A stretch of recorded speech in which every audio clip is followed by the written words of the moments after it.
ఈయన తెలుసు కదా, ఈయన పేరు తెలుసు కదా మీ అందరికీ. బీఆర్ఎస్ అభ్యర్థులు గెలిచినా నేనే చంపేస్తా, బీఆర్ఎస్ అభ్యర్థులు గెలిచినా నేనే చంపేస్తా, నిధులు ఇవ్వను, ఇందిరమ్మ ఇండ్లు రావు, కాంగ్రెస్ అభ్యర్థులను గెలిపించిన గ్రామాలకే నిధులు ఇస్తా, మా ఊళ్ళో కాంగ్రెస్ను ఓడించిన గుండెల మీద కొట్టారు, కాంగ్రెస్ ఎమ్మెల్యే అనిరుద్ రెడ్డి అట. ఏంది అట ఈయన బాధ ఏందో ఈయనరు ఒకసారి. ఈయన కాంగ్రెస్ పార్టీకి సంబంధించి అంటే Jadcherla Congress party MLA, member of legislative assembly సభ్యుడిని. ఈయన ఎమ్మెల్యే అయ్యండి మొన్నటిదాకా శుద్ధిని శుద్ధపూస మాటలు మాట్లాడాడు. ఎంత శుద్ధిని శుద్ధపూస మాటలు మాట్లాడానంటే నేనే మంచోని, నాకంటే ఇంకెవరు మంచోళ్ళు లేరు అన్నట్టుగా పొంగులేటి శ్రీనివాసరెడ్డి రెవెన్యూ శాఖలో ఈయన భూ కబ్జాలు చేస్తున్నాడు, వేరే నియోజకవర్గాలలో ఏలు పెడుతున్నాడు అని చెప్పిండు. మరి ఈయన భారత రాజ్యాంగం కల్పించిన హక్కును, ఓటు అనే ఆయుధాన్ని పూర్తి స్థాయిలో కూడా మీరు మా పార్టీని గెలిపించకపోతే నేనే చంపేస్తా అనే పదాన్ని వాడింది కదా.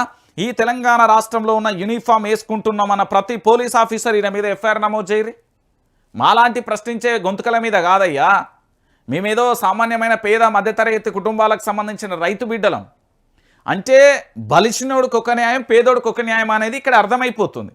ఈయన డైరెక్ట్గా సర్పంచ్ అభ్యర్థులను చంపేస్తా అంటుండు, నేనే చంపేస్తా అన్నాడు. అంటే డైరెక్ట్ అటెంప్ట్ మర్డర్ చేస్తా అన్నాడు.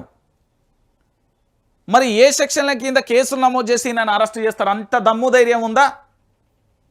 నేను అందుకే చెప్పిన, నల్గొండ జిల్లాలో ఒక ఆయన ఉంటాడు జగదీష్ రెడ్డి అని, ఆయన ఒక మాట అన్నాడు, కాంగ్రెస్ కార్యకర్తల లెక్క ఏది మన పోలీసు వాళ్ళు వ్యవహరిస్తారు, మండల పార్టీ అధ్యక్షుల లెక్క వాళ్ళ పనులు వీళ్ళే చేస్తున్నారు అన్నారు.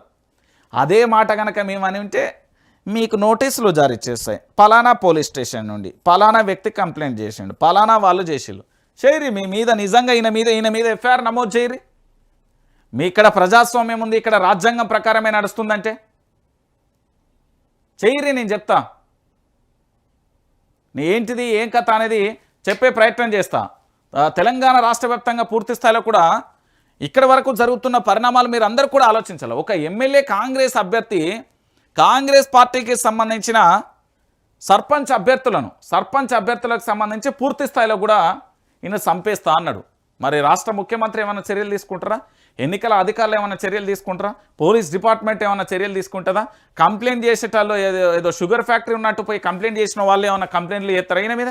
చెయ్యిర్రా. నేను చెప్తా, మీరు మొగోళ్ళే అయితే మునగాళ్ళే అయితే చెయ్యిర్రా. అది లేదు, అవన్నీ లేదు. ఈయన బెదిరించుడు, ఈయన కథ పట్టించే ప్రయత్నం తప్ప ఇంకొకటి ఏమీ లేని పరిస్థితి కనబడుతుంది. గిడ కేటీఆర్ ఒక మాట అన్నాడండి, కాంగ్రెస్ ఎమ్మెల్యేలది అధికార మదం, చంపేస్తా అంటూ బహిరంగంగా బెదిరింపుల, పంచాయతీల నిధులు మీ అబ్బ సొత్తు కాదు. నేను చెప్పలే,